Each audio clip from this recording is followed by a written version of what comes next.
Halo, berjumpa kembali dalam komunikasi antar budaya dengan topik tantangan. Jadi tantangan ketika kita melakukan atau berinteraksi dalam komunikasi antar budaya.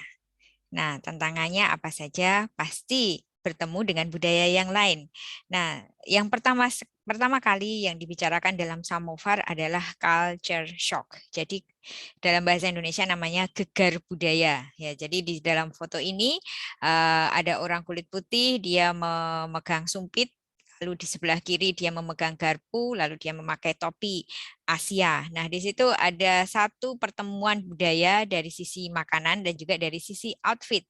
Ketika dia biasa memakai garpu, harus memakai sumpit. Nah, kalau tidak bisa seperti apa? Apakah dia tidak makan atau dia akan memakai sumpit dengan cara apakah seperti garpu? Nah, culture shock itu adalah shock atau kejutan budaya atau gegar budaya ketika bertemu dengan budaya yang lain yang sangat ekstrim.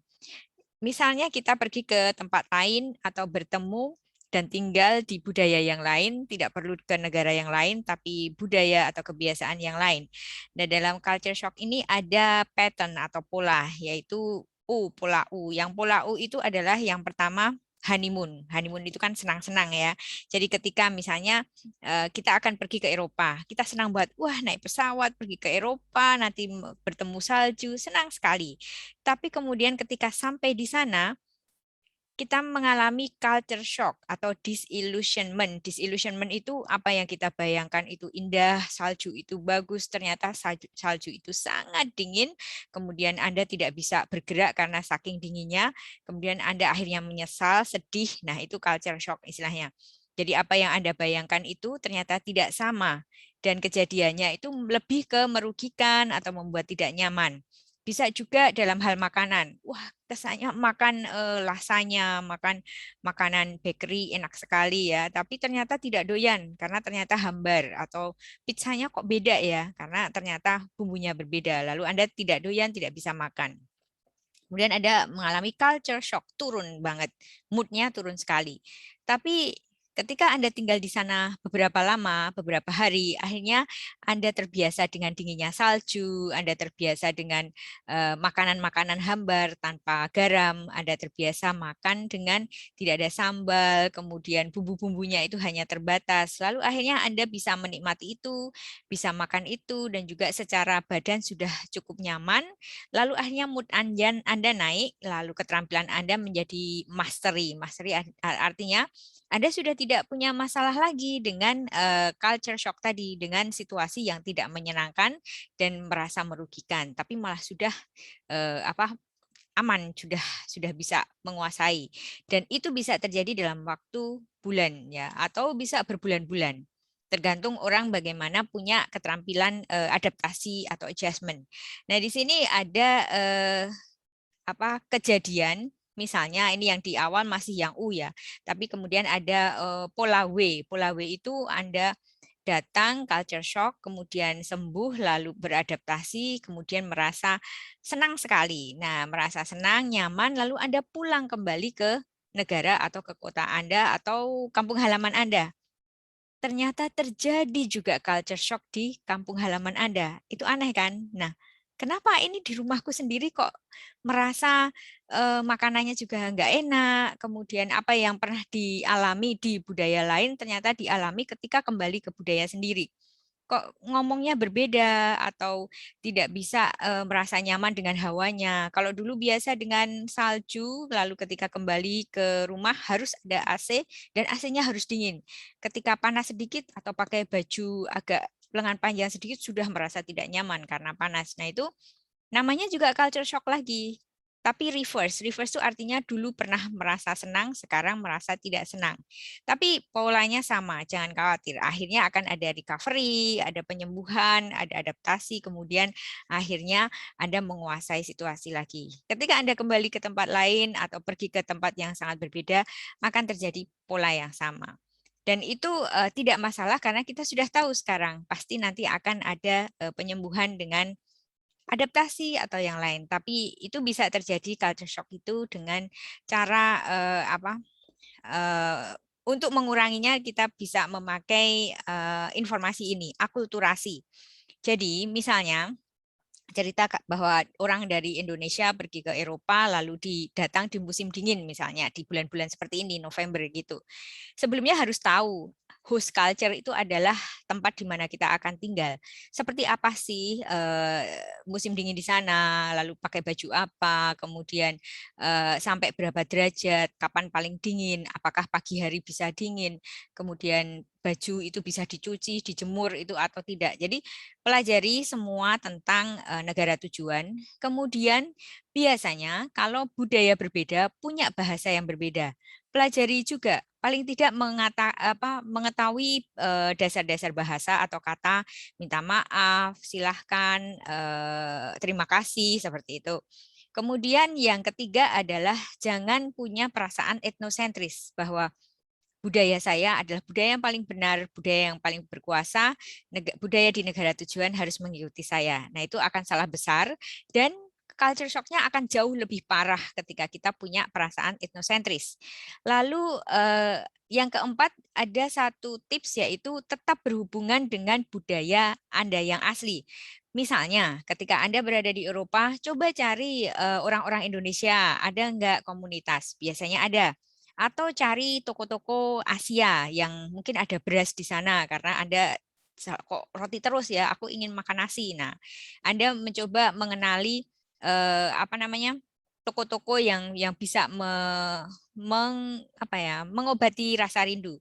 Karena apa? Ketika Anda mengalami culture shock, Anda merasa rindu, kemudian diobati dengan makan atau bertemu dengan orang dengan bahasa yang sama, budaya yang sama, itu akan menguatkan, akan menemani, dan juga akan mencoba menyembuhkan dengan cepat.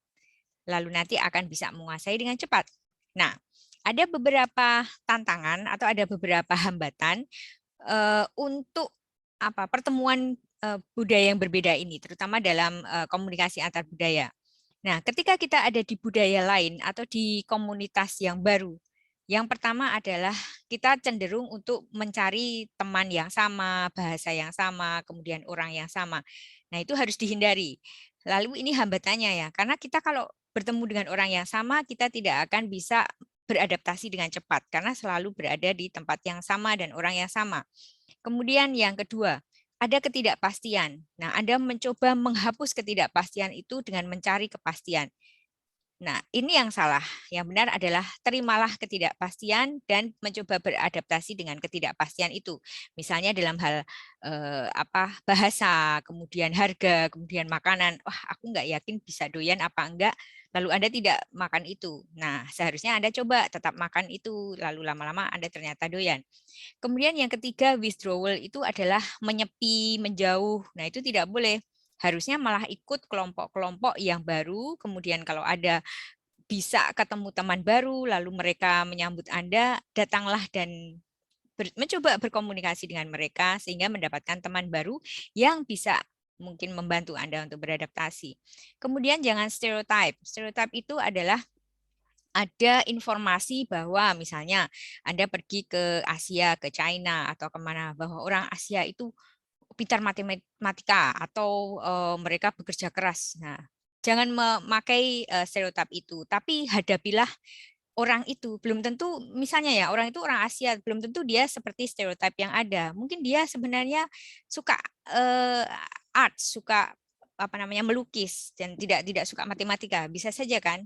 Dan Anda jangan prejudis, jangan ngejudge. Jadi misalnya, loh kamu orang Asia kok nggak suka gini, itu tidak boleh ya. Prejudis itu lebih ke perasaan, lebih ke bagaimana kita menilai orang lain, lalu kita membuat perasaan kita terhadap orang lain itu, entah benci, entah suka, entah apa, tapi berdasarkan informasi yang ada dari informasi yang terbatas. Nah, harusnya kita melihat orang itu sebagai orang, bukan dari dia budaya mana, tapi dicoba diterima dia seperti apa. Kemudian rasisme itu juga suatu hambatan besar. Jadi ketika kita melihat ke fisik seseorang, lalu kita etnosentris misalnya. Jadi kita merasa wah orang dengan ras seperti ini itu biasanya maaf bodoh misalnya gitu, atau tidak tahu apa-apa, atau mereka jahat, mereka jelek. Nah, itu tidak bisa dilakukan karena ini menghambat kemampuan kita untuk berkomunikasi secara komunikasi antar budaya. Kemudian power.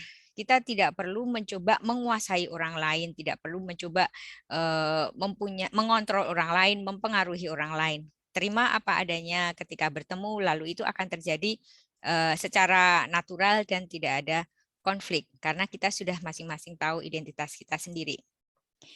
Kemudian dalam berkomunikasi ada etika juga. Nah, di sini ada dua etika besar, yaitu etika relativisme dan etika universalisme. Dalam gambar-gambar di sini menunjukkan beberapa contoh tentang relativisme. Etika relativisme itu adalah relatif. Relatif itu maksudnya tergantung. Jadi ini benar, etika itu kan benar dan salah ya. Kalau relativisme itu artinya tergantung itu di budaya mana, tergantung itu di negara mana, tergantung itu di komunitas organisasi apa. Nah, ada satu contoh misalnya yang di pojok ini orang di bioskop. Mungkin ketika di Indonesia Anda menonton film ke bioskop, lalu yang nonton hanya 3 atau 4 orang, Anda sudah diberi tiket dan sudah memilih kursi. Anda duduk di sesuai kursi Anda, tapi orang yang lain duduk jauh sekali. Itu tidak masalah karena kita memang sudah di-assign tiketnya, sudah pilih tiketnya. Tapi di satu negara lain, misalnya Anda menonton sesuatu tanpa tiket, lalu ada orang duduk sendiri, lalu Anda duduk menjauh, tidak mendekati orang itu, Anda bisa dibenci oleh orang itu. Jadi secara budaya harusnya kalau ada orang duduk sendiri harusnya ditemani, Anda harus ada di sampingnya atau tidak. Nah itu relatif kan, bahwa harusnya kalau di negara lain oke, kalau di tempat lain ternyata tidak oke. Itu yang relativisme.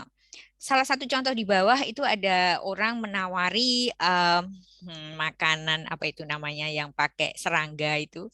Misalnya belalang ya, ini keripik belalang misalnya gitu. Nah kalau di Wonosari mungkin kita biasa ya makan belalang dibakar atau digoreng. Tapi mungkin di negara lain belalang atau serangga atau inseks itu enggak dimakan. Nah ketika itu sesuatu bisa dimakan atau tidak juga relatif. Kalau universal itu jauh lebih umum. Jadi misalnya orang tidak boleh membunuh, orang tidak boleh memperkosa, orang tidak boleh menyakiti orang lain. Itu lebih ke universalisme. Lebih ke di mana-mana kita semua mempunyai etika yang sama, mempunyai titik awal yang sama. Jelas ya perbedaannya ya. Kemudian ini ada beberapa panduan untuk etika komunikasi antar budaya, terutama yang pertama ini.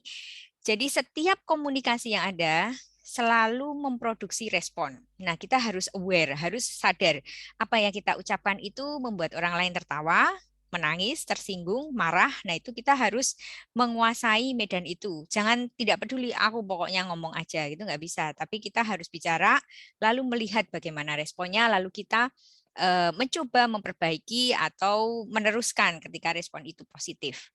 Dan yang kedua adalah saling menghormati, terutama kita menghormati orang lain.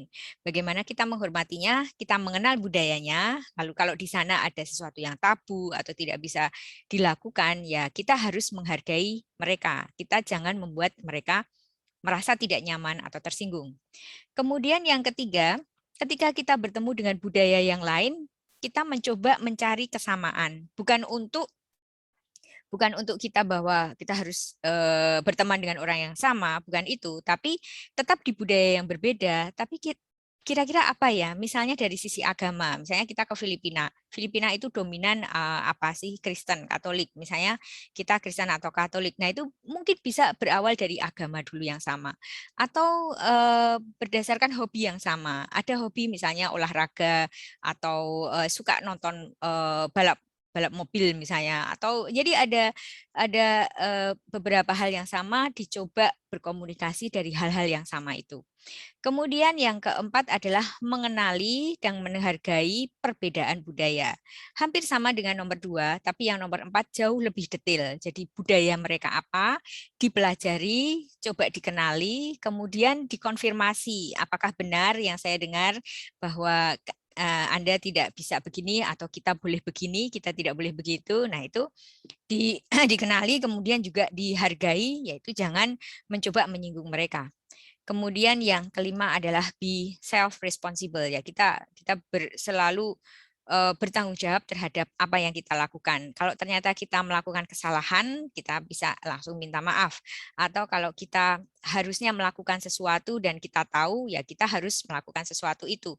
Misalnya, oh kalau di tempat lain kita bertemu dengan orang, kita tidak boleh duduk, tapi kita harus menyambut dengan berdiri. Nah, kita secara bertanggung jawab, kita menghargai itu dan juga kita melakukan itu. Sehingga nanti etika-etika ini akan sangat mudah dan tidak mempengaruhi konflik yang ada. Nah, ini kita mencoba ketika semua etika, semua hambatan itu sudah kita lalui dan kita bereskan, kita hindari, kita akan bisa menerima satu sama lain perbedaannya dengan bahagia dan saling mengembangkan. Sekian, terima kasih.